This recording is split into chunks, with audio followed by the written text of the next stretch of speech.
जय जय शङ्कर हर हर शङ्कर जय जय शङ्कर हर हर शङ्कर जय जय शङ्कर हर हर शङ्कर जय जय शङ्कर हर ஸ்ரீ சங்கர சரிதம் தெய்வத்தின் குரல் 5ஆம் பாகம்.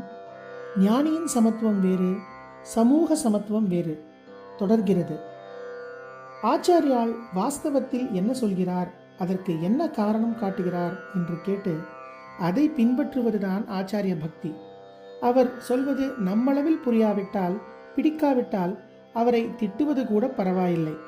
அப்படித்தான் எனக்கு தோன்றுகிறது. அவர் சொல்வதில் கன்விக்ஷன் ஏற்படாவிட்டால் நம் மனசுக்கு பொய் இல்லாமல் திட்டினால் கூட பரவாயில்லை என்பேன். ஆனால் அவர் நம்முடைய அபிப்பிராயங்களைத்தான் பின்பற்றுகிறார் என்று எப்படியாவது திரித்து காட்டி அவருக்கு பக்தி பண்ணுவது போல காட்டுவதுதான் எல்லாவற்றையும் விட பெரிய அபச்சாரமாக எனக்கு தோன்றுகிறது. அவர் சொன்னது பிடிக்கவில்லை என்றால் அது உன் அபிப்பிராய சுதந்திரம். ஆனால் அவரையே சொல்லாததை சொன்னவராக காட்டினால் நாம் வேஷம் போடுவது போதாதென்று அவருக்கும் வேஷம் போடுகிற பெரிய தோஷம் அல்லவா வரும். அவருடைய அபிப்பிராய சுதந்திரத்தை பறித்ததாக அல்லவா ஆகும்.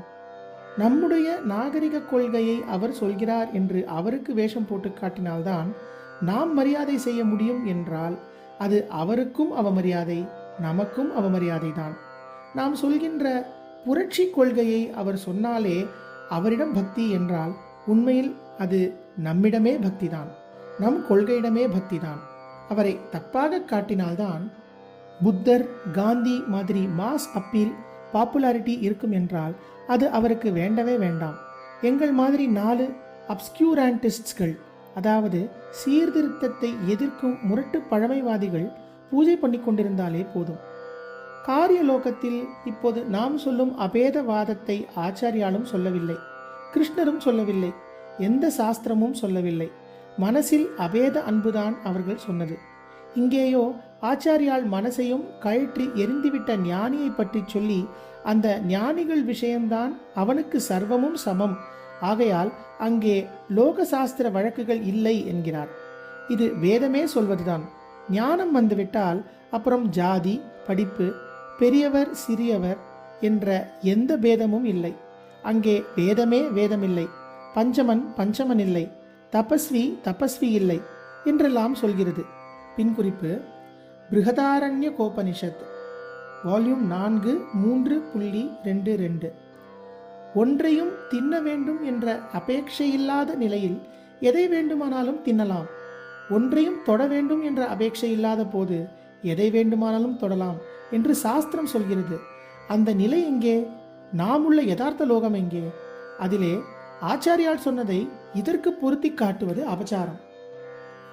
கீதையில் வித்யா வினய சம்பன்னனான பிராமணனிடமும் நாயை தின்னும் புலையனிடமும் ஞானிக்கு சமமான பார்வை இருக்கிறது.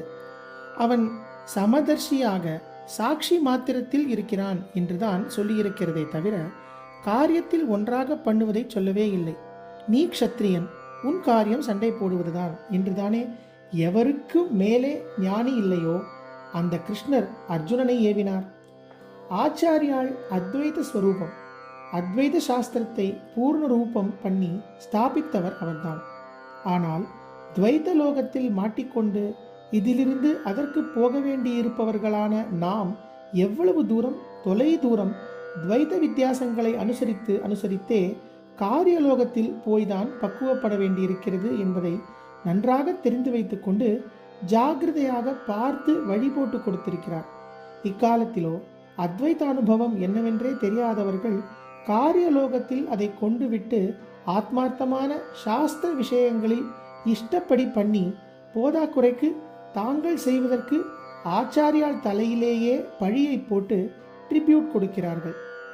முன்பின் சம்பந்தம் இல்லாமலும் ஒருத்தருடைய அல்லது ஒரு சாஸ்திரத்தினுடைய முழு அபிப்பிராயமும் தெரியாமலும் நடுவிலே எங்கேயாவது இக்கால புரட்சி சித்தாந்தங்களுக்கு அனுகூலமாக துளி தெரிந்துவிட்டால் ஹா ஹூ, இன்னாரே சொல்லிவிட்டார், இன்ன சாஸ்திரமே சொல்லிவிட்டது, எங்கள் அபிப்பிராயம்தான் சரி என்று பிரச்சாரம் பண்ணுவது தற்காலத்தில் ஜாஸ்தியாகி வருகிறது.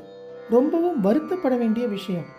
ஒன்றை ஆக்ஷேபிப்பது கூட தப்பில்லை, இந்த மாதிரி திருத்திச் சொல்வதுதான் பெரிய தப்பு.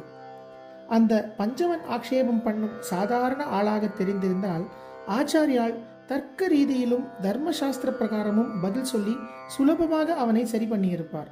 அவன் 2 தேகமும் ஒரே மாதிரி உண்டானதுதானே, தேகத்துக்குள்ளே இருக்கும் வஸ்துவை பார்த்தாலோ 2ம் அசலே ஒன்றுதானே என்று கேட்டதற்கு அவர், வாஸ்தவம் தானப்பா, ஆனால் அந்த உள் வஸ்து உனக்கு தெரிகிறதா? தெரியவில்லையோ இல்லையோ? ஏன் தெரியவில்லை? சம்ஸ்கார தோஷத்தால் இப்படி ஒவ்வொருவருக்கும் சம்ஸ்கார தோஷங்கள் இருப்பதால் தான் எல்லாருக்கும் ஒரே மாதிரி ஒரே அளவு தோஷமாக இல்லாமல் வித்தியாசமாக இருப்பதால் தான் அதை அனுசரித்தே அவரவருக்கும் ஜன்மா ஏற்படுகிறது.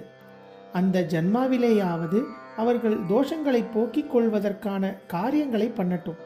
அப்படி பண்ணும்போதே சமூகத்திற்கு தேவைப்படும் வித்தியாசமான எல்லா காரியங்களும் அவர்களால் நிறைவேற்றப்பட்டதாகவும் ஆகட்டும் என்றுதான் சாஸ்திரங்கள் வர்ணாசிரம தர்மங்களை கொடுத்திருக்கிறது. அதன் அனுஷ்டானத்தில் பல பிரிவினர் பலவேறு ஆச்சாரங்களை பின்பற்றினால்தான் அவரவருக்கும் க்ஷேமம் விளைகிறது. ஆகையினால் அவர்கள் கலந்துவிடக்கூடாது. மனசின் அன்பில்தான் கலக்கணுமே தவிர வாழ்க்கையில் கலந்துவிடக்கூடாது. எல்லாம் ஒரே மாதிரி சரீரம் என்றாலும் கூட ஒவ்வொரு சரீரத்திற்கும் அதன் சம்ஸ்காரத்தை பொறுத்து ஒரு விதமான சூக்ஷ்மமான சக்தி ஓட்டம் இருப்பதால் சமூக நலனுக்காக மந்திர ரட்சணை பண்ண வேண்டிய தேகத்திலிருந்து மற்ற தேகம் விலகி இருக்க வேண்டியிருக்கிறது. தேகம், சமூகம், சம்ஸ்காரம் என்பதெல்லாமே அடிபட்டு போய்விட்ட நிலையில்தான் நீ சொல்வது சரிவரும் என்று பதில் கொடுத்திருப்பார். இவன் சாதாரண ஆளாக இல்லாமல் எல்லாம் அடிபட்டு போன நிலைக்காரனாக தெரிந்ததால் கொஞ்சம் கூட வாதம் பண்ணாமல் அடக்கத்துடன் அவனை குருவாக சொல்லி நமஸ்கரித்தார். நாமும் அப்படிப்பட்டவர்களை அவர் மாதிரியே நமஸ்கரிக்க தயாராக இருக்க வேண்டும். அப்போதுதான் ஆச்சாரிய பக்தர்களாக, ஆச்சாரிய சிஷ்யர்களாக இருக்கிறோம் என்று அர்த்தம்.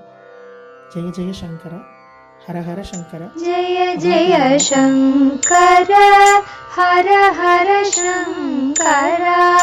ஜெய ஜெய சங்கர, ஹர ஹர சங்கர. ஜெய ஜெய சங்கர, ஹர ஹர